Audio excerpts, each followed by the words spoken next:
7:59 sobre reuniones y sobre divisiones. Es el comunicado que firman esta mañana los directores del Partido Verde. Andrés Carmona. Así es, Néstor, buenos días. Este comunicado que emite esta mañana los dos copresidentes de la Alianza Verde, Antonio Navarro y Rodrigo Romero, busca desvirtuar esas versiones que estaban circulando en los pasillos políticos de que en los últimos días habría ocurrido una cumbre, una suerte de cumbre entre los copresidentes verdes, algunos representantes de los congresistas y la exalcaldesa de Bogotá, Claudia López, y el gobernador de Boyacá, Carlos Amaya, con el propósito de discutir una ruptura inevitable en la Alianza Verde entre esos sectores que están hoy más cercanos al gobierno y los sectores independientes. Dice el comunicado del partido Alianza Verde, que reconoce que la composición de la organización es de distintos matices y opiniones que afloran en el transcurrir de lo que ocurre en el escenario social y político del país, que la diversidad de sentires frente al gobierno nacional dan cuenta de las tendencias naturales propias del ejercicio político de los delegados, líderes y militantes de la colectividad. Por lo tanto, dicen los verdes, no es cierto que hubo una reunión para aprobar división alguna o escisión de una colectividad, que sí hubo una reunión, pero que no se trató el tema de la decisión y que ni siquiera es exacta la fecha, porque estaban mencionando que la decisión se daría a finales de julio para el Congreso Nacional de los Verdes en agosto. Lo que hoy dicen los copresidentes verdes es que no existe fecha exacta para la realización del Congreso Nacional y que cualquier determinación siempre será tomada dentro de los órganos directivos contemplados en los estatutos, es decir, el Congreso Nacional del partido. Cierra el comunicado diciendo que el propósito siempre ha sido mantener la unidad y la diversidad. Básicamente, esa es una división entre petristas que hay en el Partido Verde y no petristas o arrepentidos que hay en el Partido Verde. La parlamentaria Catherine Juinao está aquí. Doctora Katy Juinao, muy buenos días. Muy buenos días, Néstor. Un saludo a toda la mesa y a los oyentes de Blue Radio. ¿Qué está pasando en el Verde? ¿Usted cree que es inminente, inevitable esa división o ese rompimiento de cobijas? Bueno, le quiero decir que nosotros tenemos un compromiso al interior de la bancada Congreso de no pronunciarnos, digamos, en un sentido fuerte sobre esto hasta que no tengamos las conversaciones y hasta que no hayamos surtido, digamos, los canales internos que tenemos en las instancias propias del partido para tomar una decisión. Pero creo que para la opinión pública es bastante claro que, por supuesto, el partido atraviesa por una crisis en este momento, que efectivamente hay dos tendencias muy marcadas en este momento, que es la tendencia más petrista y la tendencia que es de centro, que digamos de esa hacemos parte quienes hemos militado en el partido desde 2010 con la Ola Verde, cuando Antanas Mocus fue nuestro candidato presidencial, y que de cara obviamente a los 2 años que restan de gobierno y de Congreso, pues el partido sí tiene que solucionar y darle algún trámite, digamos, a esos disensos y esas diferencias internas que estamos teniendo, porque lo que sí es innegable es que para el elector y para el ciudadano de a pie, pues esto puede ser muy confuso. Ver a algunos congresistas del Verde que, digamos, por ejemplo, en la reforma a la salud la apoyan con fiereza, y ver a otros congresistas como yo, que, digamos, hemos sido de las voces que más hemos cuestionado la reforma. Entonces, creo que en los próximos meses, sí creo que de aquí a mitad de año vamos a poder aclarar cuál es el camino que vamos a tomar, bien sea una decisión, que por supuesto es una posibilidad, pero recuerden también que hay un proyecto en este momento que presentó el Pacto Histórico en el Congreso para transfugismo, dado que todos los partidos están en una situación similar, y es que muchos integrantes pues sienten que ya el partido no representa sus ideales, etcétera, etcétera, pues ahí también vamos a ver cómo se decanta esta conversación. Esperemos que de aquí a mitad de año se sepa el futuro de los verdes, unos petristas, otros de centro. Representante Juinao, a propósito, en las últimas horas, los verdes unidos, quienes están en el Congreso y quienes están en el Consejo de Bogotá, le dijeron al presidente Gustavo Petro y al gobierno nacional que le permita al gobierno de centro hacer lo que el petrismo no pudo, lo que la izquierda no pudo alrededor del metro. ¿Por qué el desacuerdo de ustedes, de esta facción de los verdes, con modificar un tramo de la primera línea del metro de Bogotá? Bueno, es que yo creo que cuando uno no es capaz de hacer las cosas, uno no se puede dedicar entonces a torpedear lo que los demás sí hacen. Y eso es lo que nosotros sentimos que está haciendo el presidente Petro. Bogotá en las últimas 3 elecciones a alcaldía ha elegido alcaldes para que hagan el metro y no para que hablen del metro.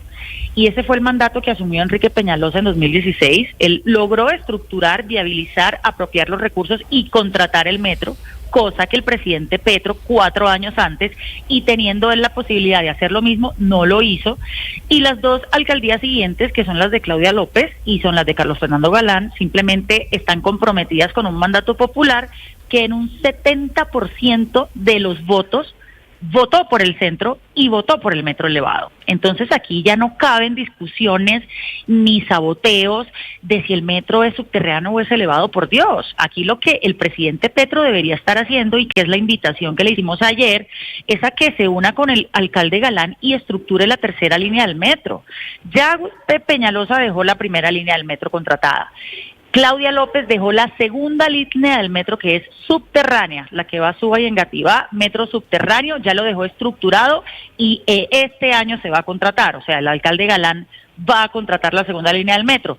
Dedíquese, presidente Petro, a estructurar la tercera línea, que es la que sale desde Soacha y que desembotellaría a toda la población que desde Soacha pues se desplaza todos los días a Bogotá y sus alrededores. Entonces aquí hay que ser constructivos, propositivos.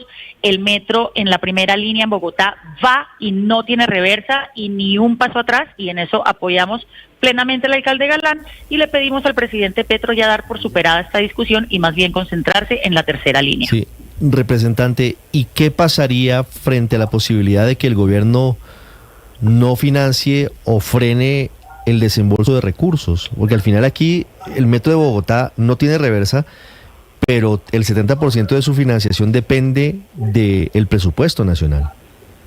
Pues bueno, recordemos la polémica de la liquidación del decreto de presupuesto a comienzos de este año, en donde una partida importante de casi 13 billones de pesos dentro de los recursos estaban los del metro de Bogotá para este año, pues el presidente los había dejado como partidas globales. Gracias al escándalo que se hizo y a la presión de ustedes, los medios y de la sociedad civil, pues ya al presidente le tocó, digamos, aterrizar el decreto de liquidación con esas partidas específicas y en el caso del metro de Bogotá para desembolsar los dineros. Entonces creeríamos que para este año, digamos, no hay ninguna vía legal para no desembolsar.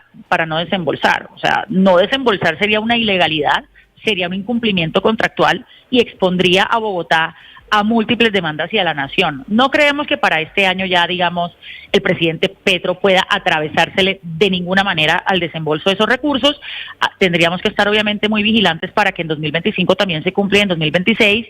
Y bueno, esperemos que el presidente, en un gesto de razonabilidad, de sensatez y de responsabilidad, entienda que el Estado colombiano no puede incumplir sus compromisos, mucho menos cuando son obras estratégicas del tamaño del metro de Bogotá, que además está contratado con una empresa extranjera. 17 minutos, representante Jubinado. Para finalizar, quisiera que nos hablara del salvavidas que le lanzaron ustedes a la renta básica para los adultos mayores, que está en riesgo porque está en riesgo la reforma pensional. Es decir, aquí estamos jugando con una cantidad de situaciones para personas que necesitan, en este caso, lo mínimo para subsistir. ¿Qué fue lo que pasó en las últimas horas en la Cámara?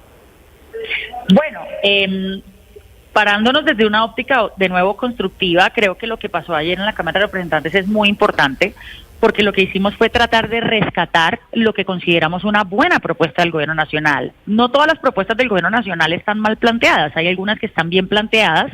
La renta básica en el pilar solidario en el marco de la reforma pensional es una propuesta que está bien planteada, los técnicos la han avalado, tiene aval fiscal del Ministerio de Hacienda, tiene, digamos, los estudios apropiados del Comité Autónomo de la Regla Fiscal. Entonces, previendo que es una posibilidad que la reforma pensional se hunda, porque no es un secreto que está ahí medio atascada en el Senado, lo que hicimos fue extrapolar esa propuesta de pilar solidario e incluirla en un proyecto que venía haciendo trámite en Cámara desde 2022, de autoría de los colegas Jairo Cristo de Cambio Radical y Óscar Sánchez del Partido Liberal. Y lo que yo hice fue meter unas proposiciones en donde recogemos el pilar solidario tal cual está planteado en la reforma pensional y lo metimos en este proyecto. Felizmente se aprobó de manera unánime y ahora le restarían 2 debates a ese proyecto antes del 20 de junio en el Senado para que sea ley. Ojalá que así sea, y yo invito a los senadores a que aprueben este proyecto, porque tenemos que primero dar la cara ante una realidad social que es dramática, y es la realidad social de nuestros adultos mayores. Colombia tiene más o menos 7 millones de adultos mayores y el 70% viven en condiciones de pobreza y vulnerabilidad. Entonces nosotros no podemos darle la espalda a ese problema, pero al mismo tiempo podemos mandar el mensaje de que el Congreso está dispuesto a recoger las buenas propuestas del Gobierno Nacional. Ojalá no se ahogue eso en las batallas ideológicas y políticas. Gracias, doctora Catherine Jubinao, muy amable. Me alegra saludarla, le deseo feliz día. Muchas gracias, Néstor, a toda la mesa y a los oyentes. 10:09 en Mañanas Blue. Estás escuchando Blue Radio.